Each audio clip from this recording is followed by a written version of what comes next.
સુરતના ઉત્તરાણ વિસ્તારમાં બે હોટલમાં વિદેશી યુવતીઓને લાવી કૂટણખાણું ચલાવવામાં આવતું હોવાનું સામે આવ્યું હતું, જેને લઈને પોલીસે તપાસ હાથ ધરી હતી। પોલીસે રેડ પાડી 7 યુવતીઓ સહિત 16ની ધરપકડ કરી હતી। હોટલ માલિક, સંચાલક અને યુવતીઓ સપ્લાય કરનારને વોન્ટેડ જાહેર કરી કાયદેસરની કાર્યવાહી હાથ ધરી છે, જે અંગે પોલીસ ઇન્સ્પેક્ટર MZ પટેલે વિસ્તૃતમાં માહિતી આપી હતી। हाँ, अमने गई कल सांजे बातमी मળી હતી કે PR મોલની સામે જે પનવેલ પોઈન્ટ છે, જ્યાં પનવેલ હોટલ અને હાઈ વ્યૂ હોટલ,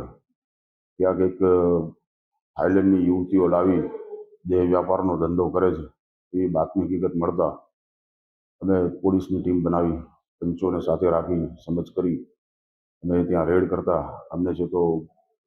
હોટલ પનવેલમાંથી તેમજ હોટલ હાઈ વ્યૂમાંથી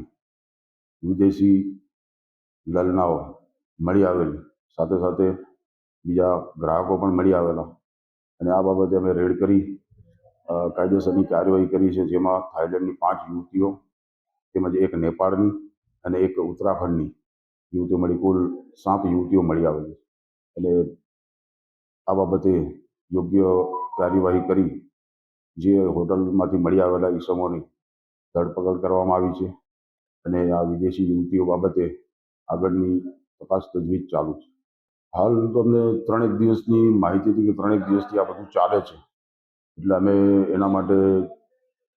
ચોક્કસ માહિતી મેળવી કે કયા સમયે આપણને મળી શકે તે બાબતે અમે તપાસ કરતા અમને છે તો ચોક્કસ માહિતી હતી, એના આધારે અમે જઈને રેડ કરી ગઈકાલે,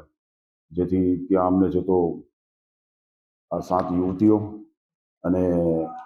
અન્ય ગ્રાહકો મળી આવેલા છે। હોટલ છે એ જેડી ઉર્ફે જોની ઉર્ફે જેડી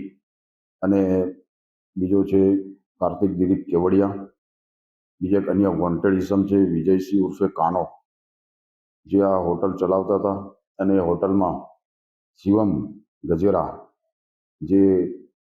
આ લલનાઓનો સપ્લાયનું કામ કરતો હતો એ, તેમજ ભાવના પાટીલ જે આ લલનાઓને છે તો આ હોટલમાં લાવતા હતા।